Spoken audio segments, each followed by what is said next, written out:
오늘 국회 본회의에서 민주당은 윤석열 대통령이 거부권을 행사한 간호법 제정안 재투표에 나섰습니다. 국민의힘이 당론 부결 방침을 정한 가운데 예상대로 안건은 부결됐는데요. 국회 취재기자 연결해 자세한 내용 알아보겠습니다. 장효인 기자.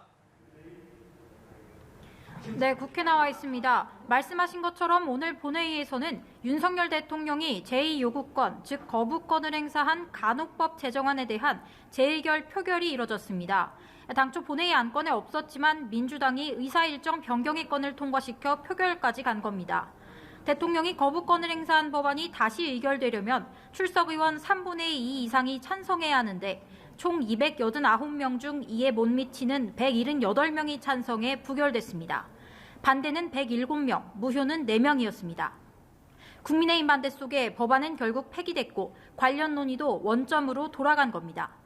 간호법 제정안은 현행의료법에서 간호사와 관련된 내용을 분리해 업무와 처우 개선 등의 내용을 담은 법안입니다. 한편 야당이 여당의 반대 속에 본회의에 직회부한 방송 3법 개정안은 의견 수렴이 더 필요하다는 분위기 속에 다음 달 임시국회로 넘어갔습니다. 행안위 등 4곳의 상임위원장 교체도 이뤄질 예정이었는데 민주당이 추가 논의가 필요하다고 해서 여당 몫의 과방위원장만 장제원 의원으로 선출됐습니다. 전당대회 돈봉투 의혹으로 구속영장이 청구된 윤관석, 이성만 의원의 체포동의안도 보고됐는데 다음 달 12일 본회의에서 표결이 이뤄질 예정입니다. 한편 국회 윤리특별위원회에서는 코인 의혹의 당사자 김남국 의원에 대한 징계 절차에 본격적으로 착수했다고요.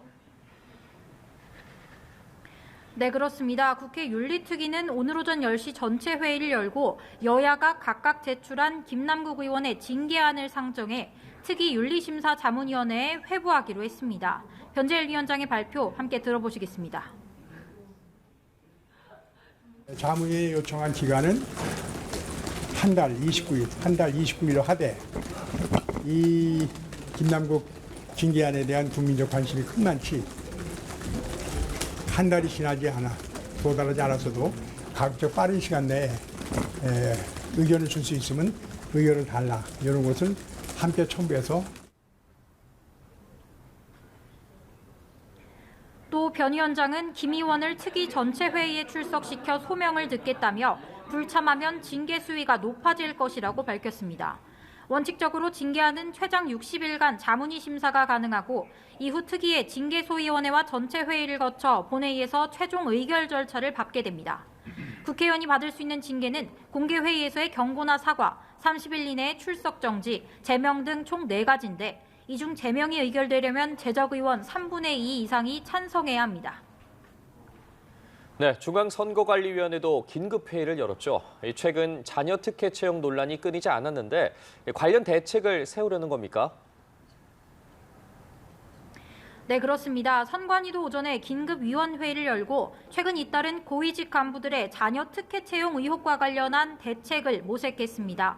박찬진 사무총장과 송봉섭 사무차장, 김세환 전 사무총장 등 전현직 간부 6명의 자녀들은 경력직으로 채용되는 과정에서 특혜를 받았다는 의혹에 휩싸였습니다.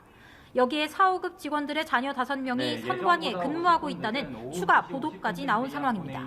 노태학 선관위원장은 회의 내용을 짤막히 설명하며 사무총장과 차장에 대한 수사 의뢰를 할지 묻는 질문에는 말을 아꼈습니다. 가결을 위해선 제적의원 과반 출석. 제도적 개선에 관한 것들인데 그건 자세한 내용들은 내일 전체적으로 감사 결과와 같이 말씀을 드리겠습니다.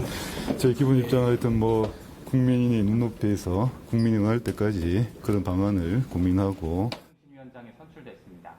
민주당 상임위원장 노 위원장은 앞서 국민께 심려를 끼쳐드려 송구스럽게 생각한다며 몸을 낮추기도 했습니다. 선관위는 내일도 연달아 회의를 열고 의혹이 불거진 직원들에 대한 특별감사 결과 보고에 더해 박 총장과 송 차장의 면직안을 처리할 계획입니다. 국민의힘은 셀프 감사로 진상을 밝히겠다는 건 어불성설이라며 외부기관의 조사와 수사 의뢰, 선관위원장 사퇴까지 촉구했는데요.